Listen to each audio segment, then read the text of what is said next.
My name is Mark Adams. I'm Head of Communications for the World Economic Forum. Let me introduce to you the people on the stage. Professor Klaus Schwab needs no introduction. He's the founder and executive chairman of the World Economic Forum. Then we have Rick Samans, who will tell us something about the public figures who will be coming. He's a managing director. And André Schneider, managing director and chief operating officer of the World Economic Forum, who will tell us a little bit about the business participation. So without further ado, let me introduce to you Professor Klaus Schwab, who can tell us some of the people and some of the themes that we will be discussing. Professor Schwab. Good morning again, and let me start by saying we never had such a demand for places in Davos as we had this year. Now the question is, why are people so interested? What makes Davos different? This annual meeting of the World Economic Forum. It is the 38th annual meeting of the World Economic Forum, and I think there are two reasons. The first one is that the annual meeting of the World Economic Forum in Davos is a true multi-stakeholder summit. We have defined inside the World Economic Forum 12 different stakeholder groups. And for each of those stakeholder groups, we prepare, usually in cooperation with those stakeholders, we prepare invitation lists. So Davos is not where everybody just can come. It's based on clear distribution of places to different stakeholder groups of global society. And I think the world needs such a multi-stakeholder group because we all know that governments alone, business alone, and civil society alone cannot meet all the challenges we have on the global agenda. The second reason for the success of the annual meeting is probably the fact that it is a truly global meeting. Global not only in a geographic sense, we have 88 countries represented, but global in the sense of approaching the global agenda in a multidisciplinary, interrelated, integrated, systemic way. We have a very large list of issues, and we will come back to it. And we deal, and that's the difference, with the global agenda in its totality. But we always have a theme which is much more a motto. And this year, the theme of the annual meeting is the power of collective innovation. We feel that the essential success factors for addressing the global challenges are innovative minds and collaboration. And the program itself, with its over 240 sessions, I think is a very good expression of collaborative innovation. Because the program, of course, everybody of the 440 plus employees of the forum was engaged into the development of the program. But in addition, we had the input of over 1,000 people and a great number of governments and practically all the international organizations in shaping the program of this year. The theme of collaborative innovation will be, by the way, also evidenced in Davos by launching two new projects of the World Economic Forum. First, Welcome, which stands for World Electronic Community. We will launch in Davos a virtual platform which will allow in the future to extend the discussions of Davos into the electronic space and to have a kind of virtual Davos all year long. The second project, which we will announce in Davos in this respect, under this, let's say, theme of collaborative innovation, is the creation of a network of global agenda councils. We have defined 100 global issues, and together with the key universities around the world, we are establishing for each of those issues a panel of experts, of the best experts in the world, of 15 to 25 experts. Now, let me come to the program. As I mentioned, the program tries to have an integrated view on what's happening in the world in 2008 and beyond. And the program is not only focusing on economy, it is economy plus ecology plus society plus technology and, of course, politics. So if I start with the economy, the discussions in Davos will certainly be very dominated by the economic challenges which we have at the moment, the aftermath of the subprime crisis, the transfer of capital from energy consuming to energy producing countries, inflationary tendencies, and so on and so on. We try to look at those challenges in a way where we have assembled practically everybody who is of importance in the financial economic world. Now, if I look at the second dimension, ecology, you know we have played quite an important role last year in launching or in emphasizing the need to address climate change on a global level. Now, this year, climate change will be again a very important issue with people like Al Gore and so on in Davos. But we will look very much at the interlinkages between climate, energy, food and water. And we'll concentrate particularly on the forthcoming water shortages which we will have in our world. If we look at this dimension of societal issues, I think the unfinished or the not satisfactory progress of the Millennium Development Goals and will be very much at the forefront with a number of initiatives. And we will also very much discuss the role of the cooperation inside society. I have written an article in Foreign Affairs under the heading of global corporate citizenship. And this notion of corporate global citizenship will play a major role in our discussions in Davos. Now, if we look at the political issues, of course, we will look at all the hotspots in the world, and I'm pleased to announce that Secretary of State, Dr. Condoleezza Rice, will be with us at the opening session to give her assessment of the challenges, the political challenges which we face in the world. I'm also pleased to announce, you don't have it in your documents, that we will have with us Prime Minister Fukuda from Japan in his capacity as the chair of the G8. And as it was the case during the last years with the British presidency of the G8, with the German presidency of the G8, Davos will be again a platform to launch the G8 agenda and to integrate the other stakeholders of global society into the Asian agenda. Those are the key elements for the philosophy, for the positioning of the annual meeting 2008, and my colleagues will provide you with more information. Thank you, Professor Schwab. So let's find out a little bit more about who will actually be at the annual meeting this year. First off, with Rick Samans, let's discuss the public figures who will be there. Great. Thank you, Mark, and good morning. This year we do have an extraordinary number and diversity of governmental and intergovernmental figures in Davos.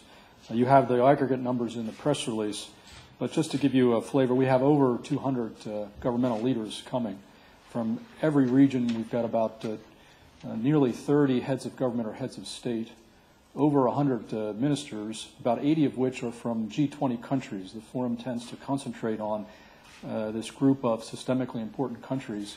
And in most of those countries' cases, we have more than one of the most senior ministers coming. Just to give you one illustration, our neighboring country, France, will be sending its prime minister, foreign minister, and finance minister, among others, to participate during the multiple days of discussion and collaborative work in Davos this year.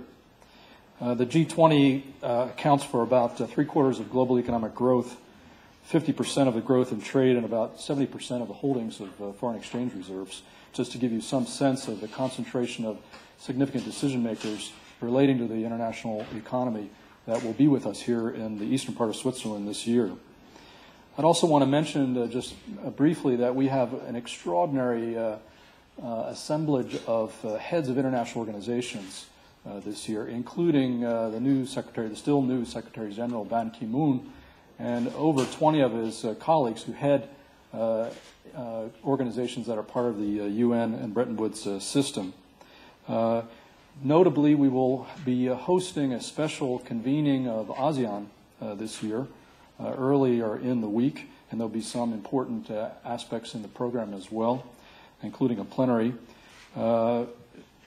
illustrative of the fact that cities are increasingly important drivers of growth and of sociological trends. We'll have about a dozen mayors of major cities around the world with us in Davos. And we have a special program, as we have done in recent years, in which we have energy ministers from major oil-producing or energy-producing and energy-consuming countries in the meeting. And finally, just to highlight the significance of sovereign wealth funds, you have seen in the papers in recent days, given the problems in the international financial system and the growth of international reserves over the years in different parts of the country, we will be having with us about a like number, over 10 heads of sovereign wealth funds in Davos. Now, these countries are not solely here talking about developed countries, but importantly, the BRICS, that is to say Brazil, Russia, India, China, and other major emerging markets, will have a very, very strong focus in Davos. And I would note in particular here, Brazil holds the chair of the G20, the group of 20, which is a group of systemically important countries for the international monetary system.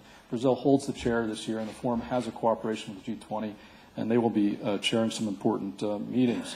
Now, with respect to other non-business constituents, as we call them, other communities will also be strongly present and engaging deeply in the discussions and collaborative work in Davos. Just to give you a few of the top-line numbers, non-governmental organizations have increasingly been in demand as dialogue partners from all sorts of forum constituencies and our members. We'll have at least 50 of them with us in Davos this year. 10 labor leaders of the world's most important labor unions, including the recently created International Trade Union Confederation, the head of that organization, Guy Ryder. Over 20 heads of major universities around the world, a similar number of heads of religious faiths, and as in previous years, we will continue to have a focus on social entrepreneurship with nearly 40 such leaders, and not least, I think, as maybe the last mention of the different types of communities we will be having partaking in discussions, there is a strong emphasis on young leaders, and we will see almost 200, about 180 people under the age of 40 who have important roles in different aspects of society, whether it be in the business community, civil society organizations, or official, or that's to say governmental organizations. Now, one final thought for you. The forum, having a deep and ongoing year-long relationship with this unusual constellation of leaders across different regions and stakeholder segments in the international system, the forum has increasingly been in demand by all of these groups, as well as our companies, to be a platform to facilitate collaborative work. And there is a very strong parallel between the theme of this year's meeting, which Professor Schwab has outlined, and this growing portfolio of interactive, collaborative, ongoing work by these different types of institutions. And this year in Davos, there will be, as in previous years, a number of very tangible outcomes from that work, and you have some material in your press packet relating to that. These projects are particularly driven by our industry partner communities, and the forum has a growing number of sectors of member firms who wish to use the forum as a partner to help facilitate this collaborative work, utilizing our neutral space and our unusual convening capability with respect to these non-business stakeholders.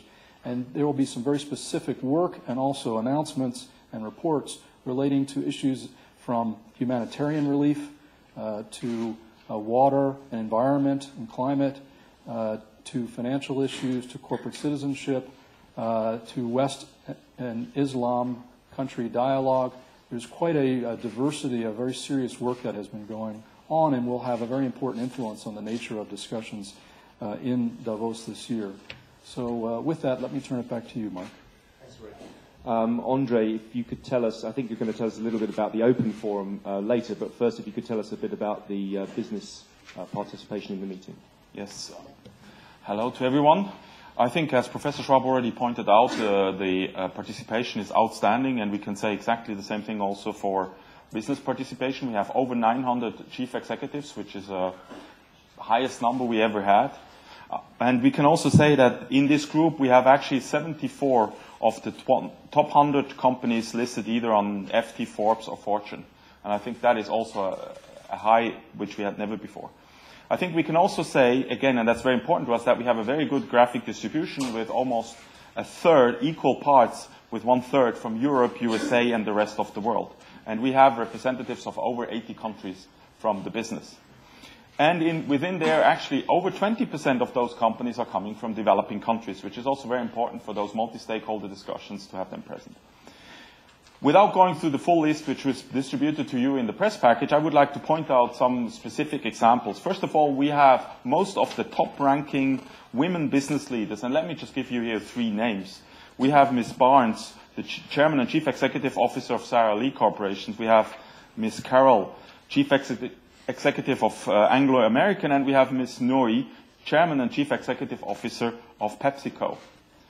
If we also look at the new emerging players in the business world, let me just point out a very interesting presence also from India and China.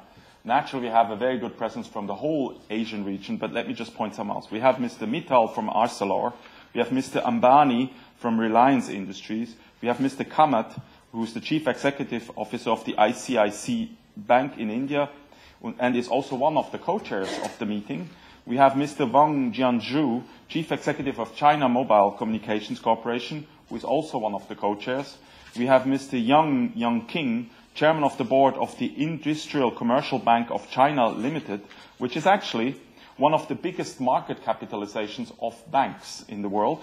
And we have Mr. Yang Yuanqing, Chairman of the Board of Lenovo. And he is actually Lenovo is actually our first strategic partner from China.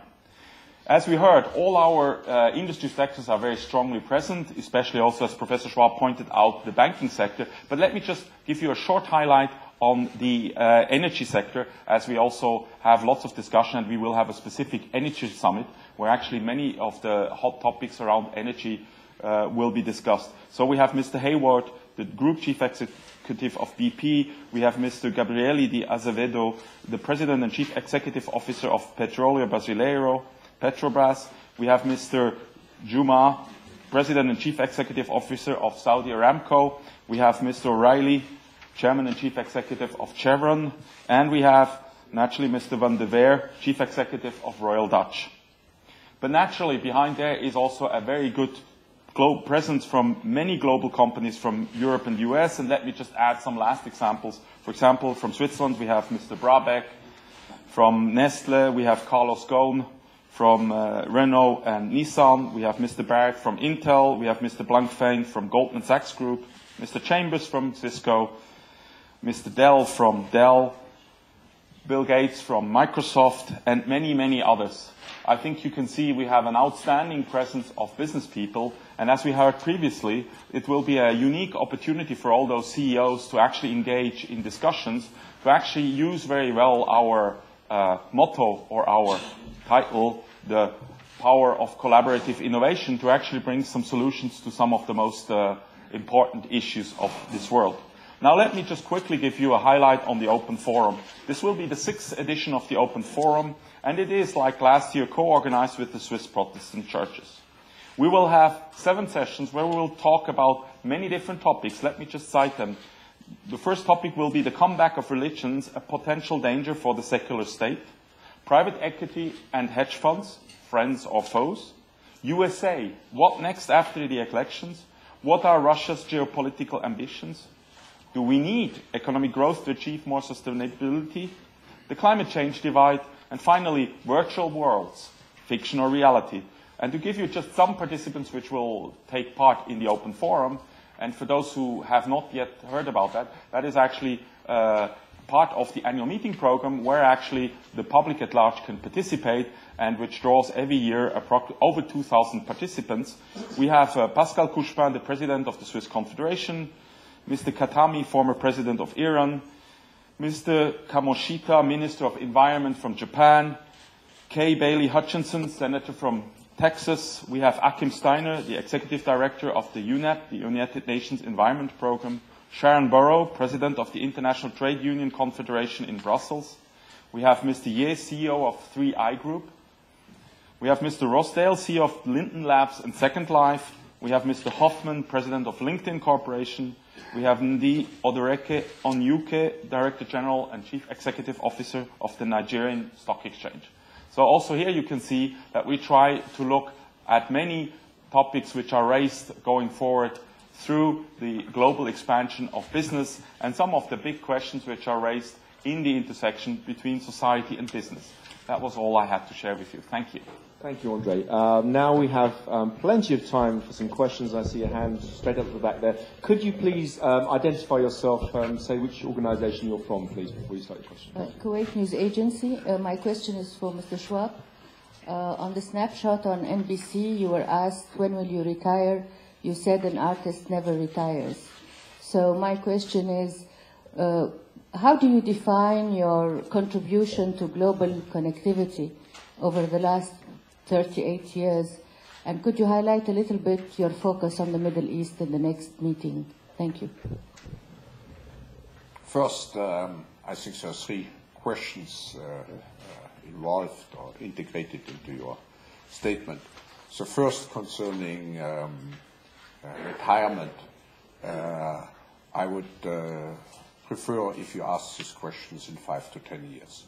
The second question concerning the track record, I don't want to keep you here until 5 o'clock this afternoon. I would recommend that you go on our website. I think we have sufficient information on the website to provide you with the background and also with the achievements of the forum over the last 38 years and particularly over the last 10 years.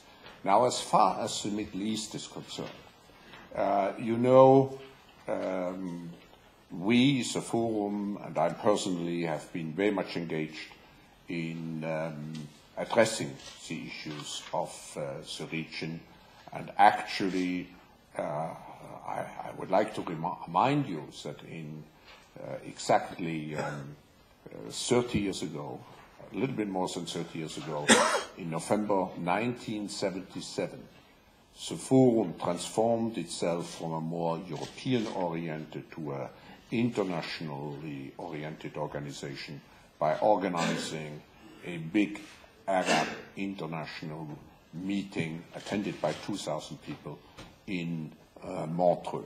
So since 30 years we have been closely connected with the region, and this, let's say, interest and this special attention will also be evidenced in Davos this year. So we will have the major players, particularly also from Israel and Palestine in Davos, and we hope that we can make a contribution. We do not want, this year is a very special year because after Annapolis there is now a process in place. We don't want to replicate what's going on, but we hope that providing an informal platform in Davos where key leaders can meet, we can make a positive contribution.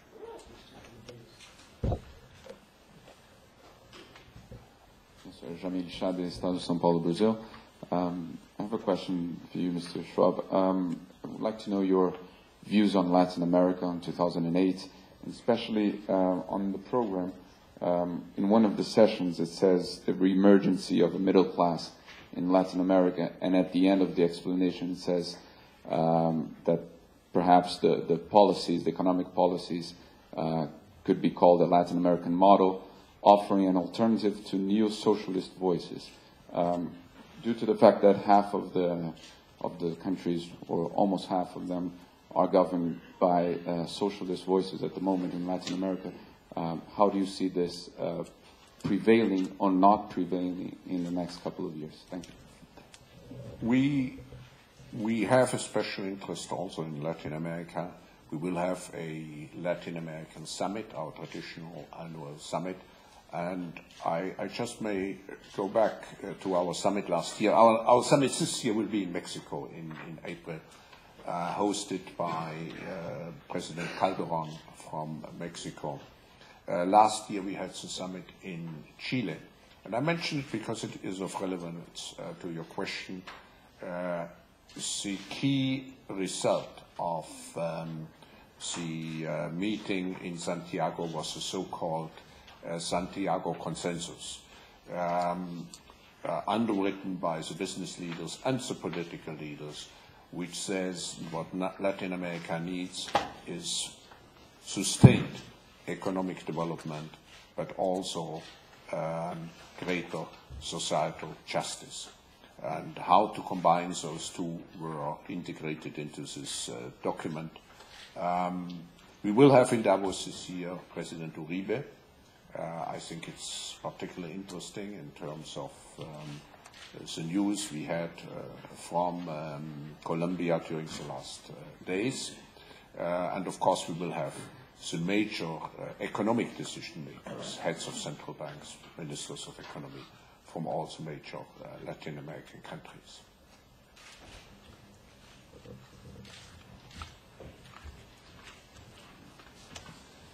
Marat Shagorowski, Radio Cité in Geneva. I have a couple of questions for Professor Schwab. First of all, one small, maybe from protocol. Two of the co-chairmen of the meeting, Jamie Dimon is chairman of JP Morgan, and Tony Blair is no more a public figure. He joined very recently also JP Morgan. Can this sort of, not a problem for you, but this small issue? Then there is, you spoke about welcome. And I know around 20 years ago, you were, in your foresight, you already launched the project at least with the same name. Now it has, I believe, disappeared some years afterwards. Now you're relaunching it. In what sense it's different? I mean, the vision is different. And I had another, but it's okay. I take those two questions. First, it's true, and I admire your memory. You see, we are very persistent at the forum. Our first launch, we had the vision, but the technology was not yet right. Today, technology has progressed. We are in the age of Facebook, MySpace, and so on. We have broadband communication. When we started first, we were depending on ISDN lines, which did not suffice technologically. So now it's the right moment, and we will be successful since we can rely this time also on key partners like Infosys, Microsoft, British Telecom, and so on, who have made substantial investments into this project to make sure that it will be a success. Now, concerning your second question, when we asked the chairman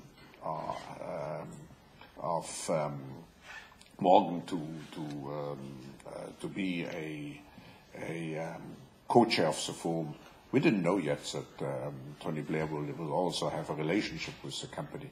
But that shouldn't be in any way the way, because I think our principle is so well entrenched into the organization that we are independent, impartial, and I'm happy to say we never have been providing ourselves as a platform for very specific interests, as an official platform for very specific interests of a company. And by the way, all the chairmen, I think, have a tremendous background to contribute very positively to the program.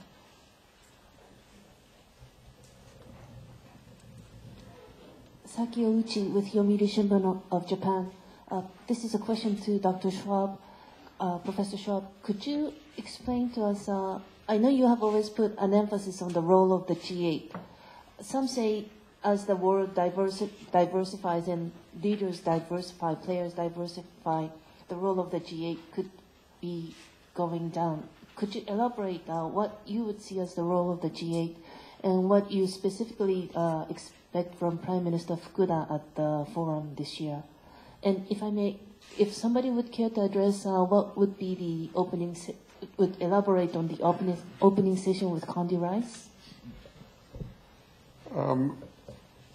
We don't want to give already details about this session. We certainly will discuss, as I mentioned before, the major issues in the world.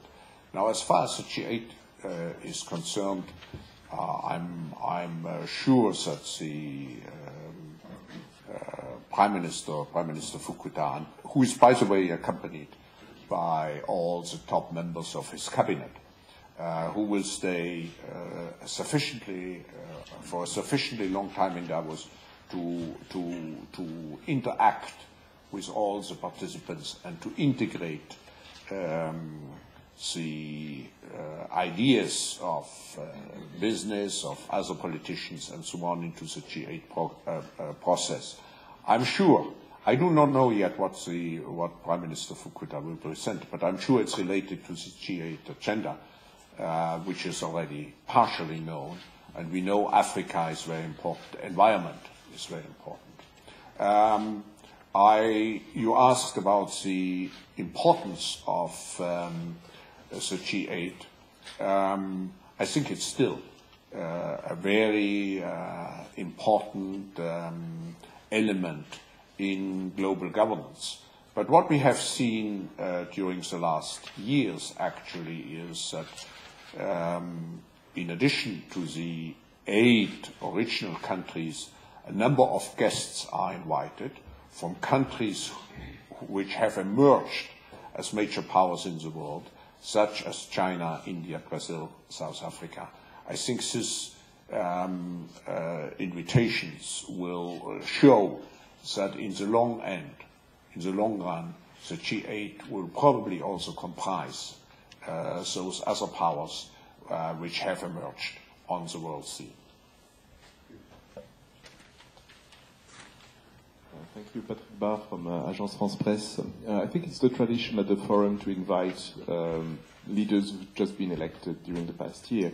So I suppose you've invited President Sarkozy of France, and I suppose he's not come. Do you regret his absence? Of course I regret. But on the other hand, I'm very happy that France is back. France is on the move. France will take a very strong engagement into the next annual meeting. We have the Prime Minister, we have 3 of the top members of the cabinet, and I have good news. The final soiree, which is, the ending of the meeting, will be hosted by France and Turkey jointly. So France is back. Now we have always one issue. For several reasons, we have the tradition to hold the annual meeting during the last week of January, during the last days of January. And here we collide, sometimes not this year, with the Chinese New Year, and we collide with the national holiday, National Day of India. And India has a tradition that it invites always a major states personality as a foreign guest to its National Day. And this year it happens to be President Sarkozy, which makes it impossible. I mean, even if we speak in Davos a lot about technology and cloning, we cannot have President Sarkozy at the same time in Delhi and in Davos. Thank you. Lisa Schlein, Voice of America, and this is open to anyone who wants to answer it. I'd like to know what you consider to be the biggest global threat, the economy, terrorism, the climate, or can you not separate this, and are you going to be approaching these threats holistically? And then I'd like to know, nobody has really talked about humanitarian issues. Darfur, for instance, seems to have slipped off the world agenda. Will you be dealing with issues like this? And lastly, because I'm a gossip, will Sharon Stone or Angelina Jolie or anybody else who's really good-looking coming? I'm not knowing how you define good-looking, I think for the humanitarian question, I will ask my colleague Rick, and for the celebrities, André.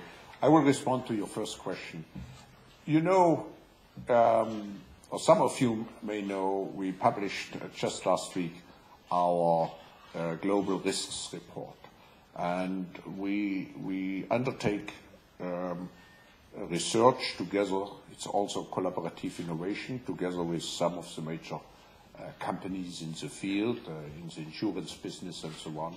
We have a process involving hundreds of people to define what the risks are, what the interrelationships between the connectivities in between the risks are. This report was published last week. It's very much at the base of our discussions in Davos next week, and you are cordially invited to look at this report. It's very interesting. We are proud of it, as you see. You can download it on our internet, on our website. I'm doing radio, so I would appreciate having you say a few words about it, since I can't clip it off the website and talk about it myself, please.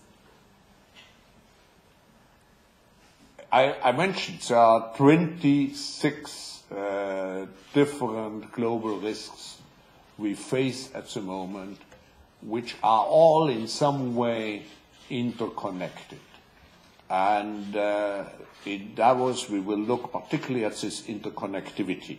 We will look at all the risks. Now, just to give you one concrete example, everybody is talking about climate change. Now, in order to combat energy consumption, which contributes to climate change, we are moving into biofuels. This has an impact on water management. This has an impact on how we use arable land. It has an impact on food security.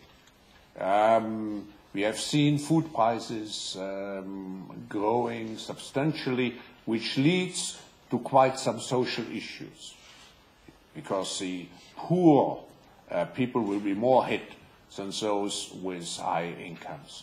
So here you have one of those connectivities which we want to look at in Davos. But now I refer to the humanitarian issue.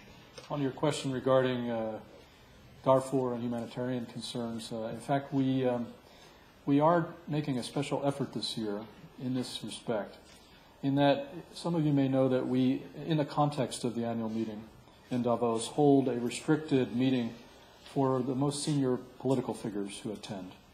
It's something that we call the informal gathering of world economic leaders. And this year, we are using one of the very few sessions we organize in this program exactly on this question.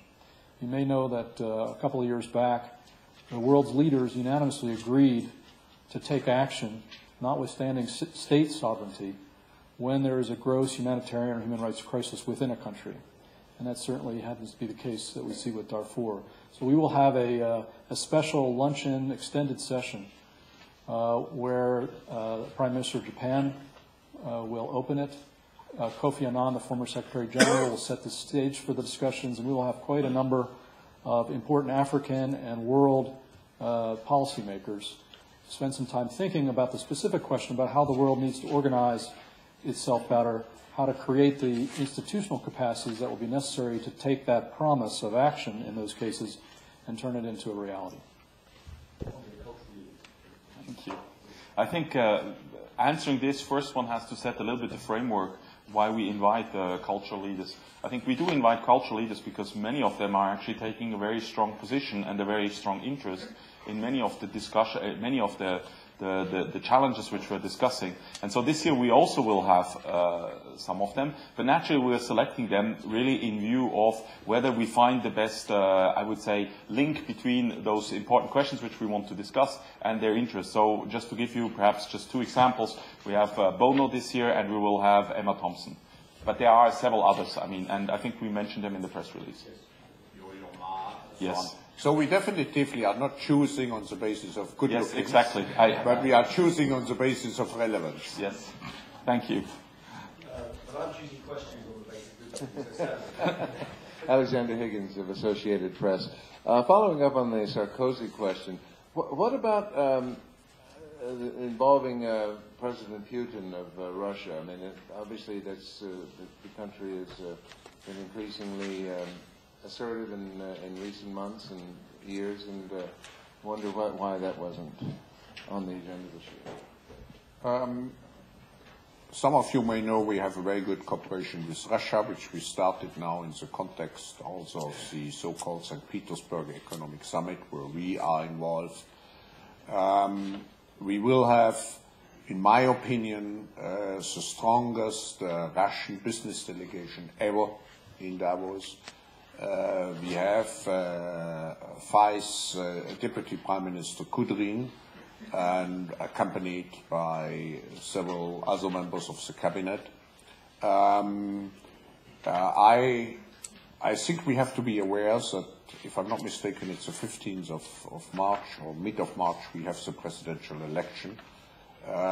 So for President Putin or the key candidate Medvedev, whom we had very prominently, by the way, last year involved into the program, it will be probably not appropriate now to come, but I'm sure they will be present, or one of those two will be present in Davos 2009. Yes. Thank you, von Tove from Sonntagsblick. You have talked about virtualizing Davos, which seems to me a very good idea given the huge ecological cost of bringing everybody physically to Davos. Now, Barclays Bank has volunteered to come up for all the cost of carbon dioxide emission from the helicopters and the airplanes. So maybe you have an actual idea of how costly Davos is and about the gain of really virtualizing Davos, hopefully one of the next years.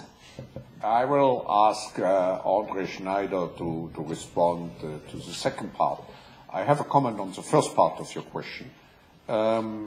You cannot replace Davos, the face-to-face meetings, through virtual contacts. Virtual contacts can reinforce physical person-to-person contacts. I think what is very important in the world today is to create a better understanding of each other's position. We are moving in a multi-polar world. We are much more aware of the fact that we are living in a multicultural world and so on. And the best way to make sure that we do not explode as a humankind is to remain in dialogue and contact. And this still, even in the age of Google and whatever we have, is done best physically. But the virtual dimension will help to prepare better the sessions, to make them more efficient, and to follow up the sessions. Now, as far as the costs are concerned, I refer to André Schneider. Perhaps just to set the framework here, I mean, we are very happy about the effort of Barclays Capital, but we actually have been for the last 4 years inciting all participants to actually offset their participation to the annual meeting, and therefore we know actually exactly what is the overall CO2 emission of the annual meeting, including all travels from all people from wherever they come, all the transports between Zurich and Davos, all the CO2 emission due to the presence in Davos, the security and everything, and it's approximately 4,200 tons of CO2, which on today's carbon trading represents approximately $90,000. Now, over the last years, we had over 70% of our participants actually pay themselves for the carbon-2 emission. Now, probably the next question you would ask is, but that's just buying it off what the impact is. And we're actually working also on reducing, in general, the CO2 emission. Now, it is clear on the air travel, we have to look at the air companies which are looking at that, but where we can do something. For example, we make available to heads of state and other top participants a fleet of cars, and we actually have this year, together with the collaboration of our strategic partner Audi, who is providing us the cars, been able to reduce by 10% the CO2 emission of this whole car fleet, and we will do so every year from now on. So we have together a very strong program to reduce that. Secondly, we have been, together with the initiative of Swiss Tourism, we have been talking to the hotels to look at means how they can actually reduce CO2 emissions by doing less, do a much more efficient use of the CO2. So actually we have been working on that. We will run this year also. And just to clarify, actually Barclays Capital is offering all people they invite to a private event to offset them. And we're actually very closely collaborating. And we're actually offering, and that we have done for the last years, a special effort by participants where we actually also explain to them what actually the carbon-2 emissions are, CO2 emissions are. And I think we have been quite successful. And we're actually being asked by more and more other organizations on actually the model we're using and how we're doing it. So we're very much aware, and we're working every year to reduce it. And we have seen over the last years a substantial reduction on CO2 emissions. Thank you. Frédéric Lelièvre, newspaper Le Temps. I have a question for Mr. Schwab. Considering that last year was full of optimism in terms of economic analysis, and that the annual meeting didn't really foresee the subprime crisis coming, why would this year the top leaders do a better job at finding solutions to solve the crisis? Some of you may remember in my opening speech last year, I said we are in a schizophrenic situation. That was the word which I used. Because I said we all feel to be in such a good situation, there was such a good mood, but see the signs at the wall. And I think the program provided for those who wanted to listen. You always have to have also open ears. For those who wanted to listen, I think the program provided sufficient opportunities last year to become aware of the fragilities of the system we were and we are living in. This year, I think it's very important, with all the problems which we have and the issues which we have, not to fall into the contrary, into a let's say, overextended pessimism. Let's look also at the last FME reports of the World Monetary Fund. We may have a slowdown of economic growth from 5 on a global basis to something around 3.5%. So we are not really, it's not forecast that we go into a recession, but there are certain issues which we definitively have to address, and I think, Rick, particularly also in your sessions, you devote, and in the sessions where the energy sessions and so on, I think we pay enough attention to those fragilities.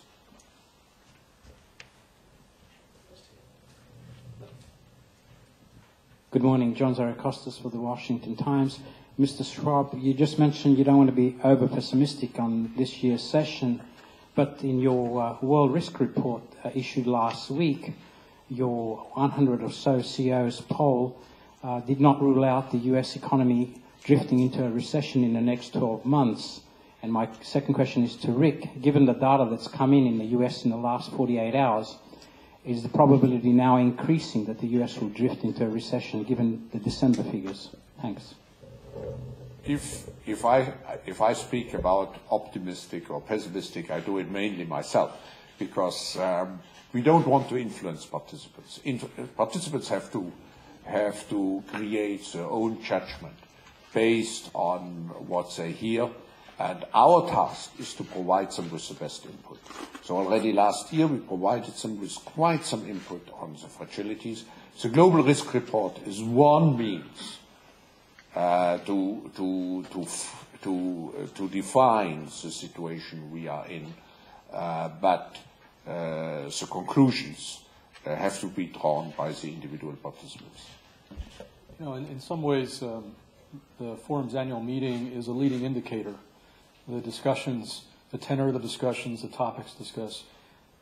I remember 2 years ago, one of the best sessions I ever participated in Davos was a small meeting in a Sunday morning breakfast where we had most of the international monetary authorities present, key ones, Trichet and others.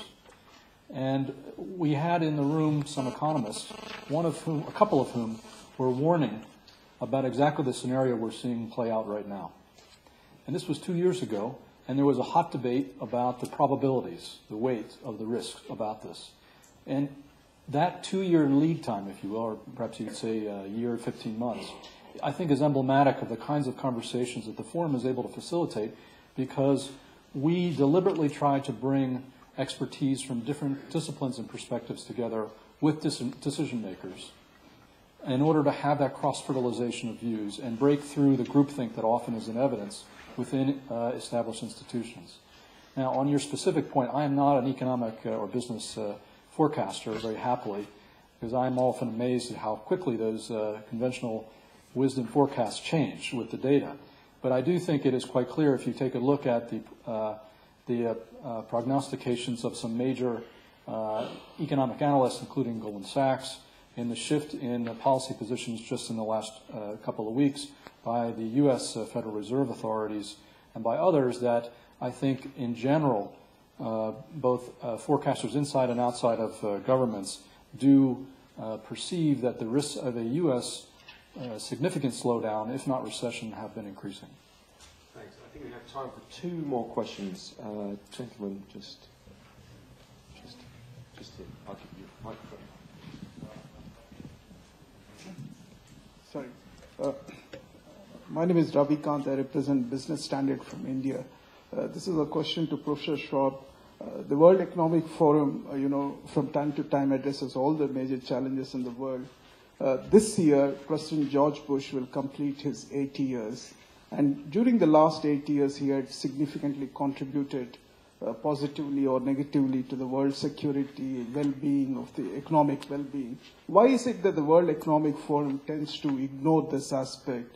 Is it that it has a kid glove policy towards the contribution of the U.S. to the world economy or world security? I frankly do not understand your question, but just take this here. In Davos, we always have a very strong U.S. voice. Out of the 15 cabinet members of the American administration, 1/3 will be in Davos this year. We had similar participations during the last years. So Davos, in terms of its significance in global politics and the global economics, has always had and has a strong voice in Davos. My question is not that, Mr. Schwab. So can I just... Yeah. My question is that what is the contribution of the President George Bush to the world security or economic well-being that Davos doesn't address? That's the question. That Davos doesn't address? Yeah, in the sense that why is it that the World Economic Forum doesn't address the issue of We never address an issue. We provide a platform for other people to speak out. It's not the forum, except if we do some research work like in the competitiveness report or in the global risk report, which, by the way, is also the result of inputs from other people. Don't forget the essential role of the World Economic Forum is to be a platform for dialogue where people from all walks of life can come and express their opinions. Now, if they don't express a specific opinion, it's not the World Economic Forum's fault. Okay, final question. Esther Coco, Radio Suisse Romande, it's for you, Professor Schwab. A lot of conferences are about subprime crisis, of course, and sovereign funds. What do you expect from these meetings? And from your point of view, is it a sign of the new power of emerging countries in the business in the world? Certainly. I mean, just look at the headlines in some papers this morning about the participation of some of those funds in American banks. I think it's a good sign that the forum has been quite vocal about it. That the developing world, and by the way, has been vocal about it since the 70s, that the developing world has to play a major role in the global concert. So that's one aspect. The other aspect, which will be certainly discussed in Davos, is do we go into a new type of protectionism? Do we create regulations to restrict those funds to invest into on a global level? And then I think I should add one other dimension. I think those funds should not be taken all in a unified approach. I think there are differences. There are some funds which look more at short-term investments, others at long-term investments, and so on. We have to understand better how such funds operate, and Davos will be a platform to do so. Thank you very much. I think that's probably one of the longest question and answer sessions we've had at this press conference. So thank you very much for coming.